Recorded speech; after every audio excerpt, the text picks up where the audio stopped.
Hello guys, सो आज की video के अंदर मैंने वो कॉमनली क्वेश्चंस जो कि लोग पूछते हैं फिटनेस जर्नी स्टार्ट करते हैं, कब वर्कआउट करें, कितने बजे वर्कआउट करें, क्या खाएं, कौन सा वर्कआउट करें, स्ट्रेंथ करें, कार्डियो करें, ईच एंड एवरीथिंग जो मोस्ट कॉमनली क्वेश्चंस आस्क्ड होते हैं उन सब के मैंने इस वीडियो के अंदर आंसर्स दिए हैं। तो वीडियो आप लोगों ने पूरी देखनी है एंड तक, ताकि आप लोग सही तरह चीज़ों को डिटेल में समझ सकें। Let's go. So guys, question number 1 is कि मैं कितना वर्कआउट करूँ, लाइक वीक में कितने दिन वर्कआउट करूँ। ये सबसे पहले लोग क्वेश्चन पूछते हैं कि जब वर्कआउट फिटनेस जर्नी वो लोग स्टार्ट करने वाले होते हैं तो उनका सबसे पहला सवाल ये होता है कि मैं वीक में कितने डेज वर्कआउट करूँ। सो गाइस, इसका आंसर ये है कि it totally depends upon your fitness level. अगर आप बिल्कुल ऑब्वियसली बात है, अगर आप न्यू भी हैं, फिटनेस स्टार्ट करने वाले हैं, तो आपका स्टेमिना, एंड्योरेंस, मसल्स कुछ भी बिल्ड नहीं है, तो what should suit you is कि आप हफ्ते में 2 से 3 दिन वर्कआउट करें, थोड़ा सा इंटेंस वर्कआउट करें, ताकि उसके जो बाकी डेज हैं वो आप बॉडी रिकवर करने में लगाएं। फिर उसके बाद जो जो यू फील लाइक आपका स्टेमिना, एंड्योरेंस बढ़ती जा रही है, तो आप 2 से 3, 3 से 4, 5 से 6 इस तरह से दिन आहिस्ता आहिस्ता इंक्रीज़ कर सकते हैं। और once again in the start में जब आप 2 to 3 डेज़ कर रहे हो, तो बाकी डेज़ जो आपकी बेसिकली जो आपको मैंने रिकवरी या रेस्ट के दिए हैं, उन डेज़ के अंदर आप लोगों ने मिनिमम फिजिकल एक्टिविटीज़ करनी है, लाइक हाइकिंग हो गया, वॉकिंग, जॉगिंग, इस तरह की चीज़ें। हम लोग कब वर्कआउट करें, लाइक कितने बजे वर्कआउट करें दिन में, तो इसका जो आंसर, सिंपलेस्ट आंसर ये है कि it depends upon the person routine, और कि वो पर्सन किस टाइम पे मोस्ट एनर्जेटिक फील करता है, like he wants to workout at that particular time. जिस तरह I am not a morning person, मैं सुबह उठ के वर्कआउट नहीं किया जाता, आई फील लो एनर्जी, और but it depends on the person. कुछ लोग जो थे सुबह सुबह एनर्जेटिक होते हैं, और वैसे साइंटिफिकली आपको सुबह ही करना चाहिए, because if you want to lose weight, क्योंकि मोस्टली लोग वेट लूज़ करना चाह रहे हैं।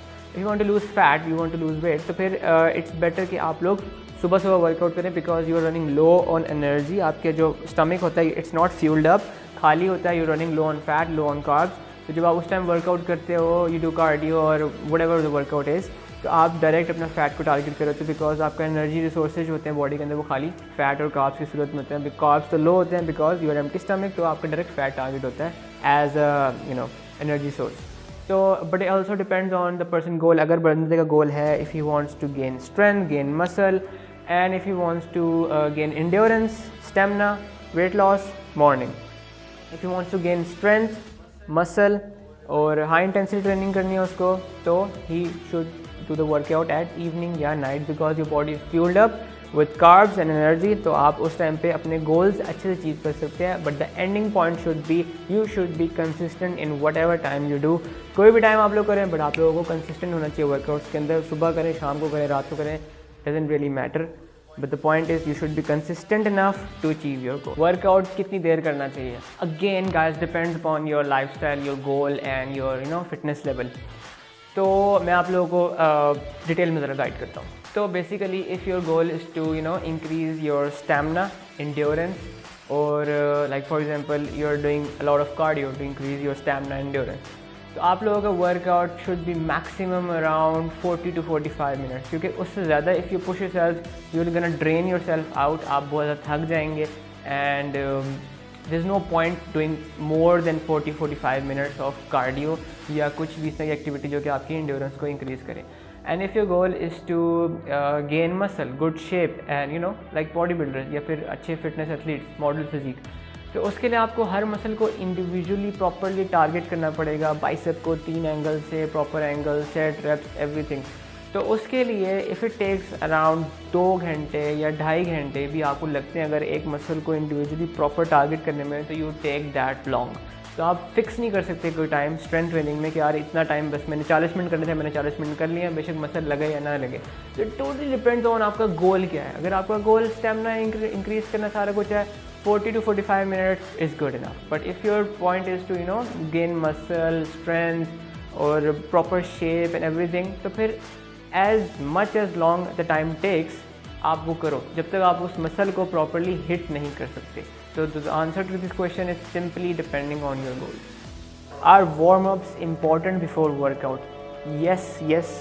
Warm-ups are very important before working out. किसी भी किस्म के वर्कआउट से पहले you should do a warm-up, proper warm-up वो करने से पहले। For example, if you are doing shoulders, you have to do a little bit warm-up for shoulders, थोड़ा सा shoulder rotations, and अगर for example if you're doing chest, you have to stretch your chest थोड़ा सा, and थोड़ा सा like 4 to 5 minutes के dynamic stretches हो सकते हैं, और या हल्की फुल्की यू कैन डू कार्डियो, थोड़ी बहुत रनिंग कर ली, जॉगिंग कर ली, या इस तरह की चीज़ें you can add in your warm up. Warm up का बेसिक मकसद ये होता है टू वार्म, बेसिकली ऐसे वर्ड में ही बताया जा रहा है कि वार्म अप, आपकी बॉडी को वार्म अप कर देता है, किसी भी चीज़ को एक्टिविटी करने से पहले प्रिपेयर कर लेती है वो body. For example it prevents from lots of injuries, आपको इंजरीज़ नहीं होती हैं। मैं आपको एक मिसाल देता हूँ। फॉर एग्जाम्पल कहा जाता है कि गाड़ी को या मोटरसाइकिल को सुबह सुबह ठंड में जब भी स्टार्ट करो तो साथ ही गियर में मत डाल दो। उसकी रीज़न सबसे पहले यही होती है बिकॉज आप थोड़ा सा उसको स्टार्ट करते हो, इंजन को थोड़ा फ्लो में आने दो, थोड़ा ऑयल आगे पीछे जाने दो, थोड़ा जिसमें ब्लड आपकी नर्व्स में आ जाए, ज़रा मसल्स के अंदर पहुंच जाए, फिर उसके बाद you do the thing because कोई इंजरी ना हो जाए, कोई इशू ना हो जाए। तो warm up is very important, बेशक वो आप किसी भी किस्म का वर्कआउट कर रहे हो, कार्डियो ज़्यादा करें या फिर आप स्ट्रेंथ ट्रेनिंग ज़्यादा करें। तो इसका आंसर ये है simply again depends on the person's goal. अगर आप एक बिगिनर हैं, एक रुकी हैं, और एक जस्ट फिटनेस ओवरऑल रूटीन में अगर आप लोग आना चाह रहे हैं हेल्दी लाइफस्टाइल की तरफ, तो फिर मैं आप लोगों को सजेस्ट ये करूँगा कि you guys should do both. आप लोग कार्डियो भी करें और आप लोग स्ट्रेंथ ट्रेनिंग भी करें, अपने वर्कआउट्स को डिवाइड करें इस तरह से कि आप लोग दोनों चीज़ों को प्रॉपर्ली करें।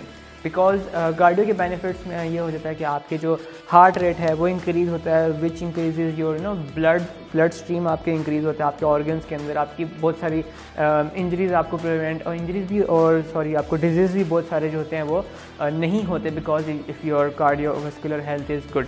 तो उसके अलावा if you do strength training, तो स्ट्रेंथ ट्रेनिंग के बेनिफिट्स ये हैं कि you have good muscles, good joints, good tendons and good posture, और आपकी डेली लाइफ रूटीन में जो आप लोगों ने मूवमेंट्स परफॉर्म करनी होती हैं उसमें आपको ईज़ होता है if you are good at strength training. तो आपने दोनों चीज़ों का मिक्सचर करके then you have to make a workout plan and उसको एग्जीक्यूट करना है। But again if you goal is to run a marathon, इस तरह से जस्ट आपको एंड्योरेंस बढ़ानी है, यू कीप डूइंग कार्डियो। लेकिन अगर आपने बॉडी बिल्डिंग के लिए कम्पीट करना है, इस तरह कुछ करना है, then you do strength training. But again अगर आपकी प्रायोरिटी है कि आपने अपनी कार्डियोवास्कुलर हेल्थ इंक्रीज़ करनी है, तो अपने वर्कआउट को आप लोग कार्डियो से स्टार्ट करो, उसके बाद एंड में 20-25 मिनट थोड़ा स्ट्रेंथ कर लो। But if your goal is to be in better shape, physique, body, और आपके मसल्स अच्छे होने चाहिए, then you do strength training first and then cardio in the end. तो इस तरह से आप लोगों ने चीज़ों को समझना है एंड अपने रूटीन में अप्लाई करना है। How do we stay motivated, हम कंसिस्टेंट कैसे रहें, मोटिवेटेड कैसे रहें। तो guys I am sorry to say, अगर आप लोग भी वो मौसमी कीड़े हैं जो कि एक वेदर में निकलते हैं फिर गायब होते हैं पूरे साल के लिए, अगर आप लोग वो हैं तो fitness is not for you. जो लोग शॉर्ट टर्म गोल्स लेकर आते हैं कि मेरी शादी आ रही है, मैंने पतले होना है, या मैंने इस ड्रेस में पूरा आना है तो मैं इसके लिए पतला हो रहा हूँ, या फिर न्यू ईयर आ गया, न्यू ईयर रेजोल्यूशन आ गया, मैंने अब न्यू ईयर पे पतले होना है, तो this is not for you. ठीक है, इट इज़ अ लाइफस्टाइल, इसमें आपको completely with heart and your soul indulge होना पड़ता है। एंड दो चीज़ें हैं जो कि आपको रिजल्ट्स जो हैं वो आपको देती हैं, are two things, consistency and discipline. अगर डिसिप्लिन नहीं होगा तो आप वर्कआउट सही तरह एग्जीक्यूट नहीं करोगे, अगर आप कंसिस्टेंट नहीं होगा तो आप जिम में शो नहीं करोगे। You have to be consistent in showing up to the gym. Mood है, नहीं है, गुस्सा है, नाराज़गी है, उदासी है, you have to show up. ठीक है, there is no other option. ठीक है, you have to come to the gym, you have to execute your workouts if you are serious about your goals. अगर आप नहीं हैं, वही मौसमी कीड़े हैं, तो फिर इट्स नॉट फॉर यू। और डिसिप्लिन आपके अंदर होना चाहिए। You have to complete your reps, you have to complete your sets, you have to hit every muscle properly in a week. तो अगर डिसिप्लिन और कंसिस्टेंसी नहीं है, you can not be motivated all the time. ठीक है, motivation is just an emotion, आया और गया, just like all the other emotions. तो इसलिए डिसिप्लिन एंड कंसिस्टेंसी जब तक आप लोग नहीं लेकर आएंगे अपनी पर्सनैलिटी के अंदर, you can not achieve anything in life.